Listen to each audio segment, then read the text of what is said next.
Ayon sa eksperto, iligal na pangingisda gaya ng cyanide fishing at madaming turista sa lugar ang karaniwang banta sa yamang tubig ng isla. The threats to the marine biodiversity of Sikivo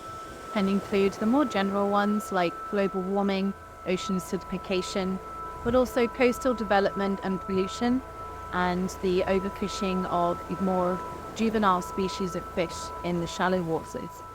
not having chance to be able to reproduce to restock the population. Although less common yung blast fishing, may mga ilan pa ding insidente na pwedeng magkaroon ng long-term effect sa mga bahura at iba pang coastal habitats. Later on, baka makaapekto din ang coastal development, mga resorts at iba pang infrastructure na sisira sa integrity ng baybaying dagat. Pwede ring makaapekto ang tinatawag natin na unregulated tourism activities kagaya ng pangkurahe sa mga bahura, mga snorkelers at divers na nasisipa o nasisira ang mga bahura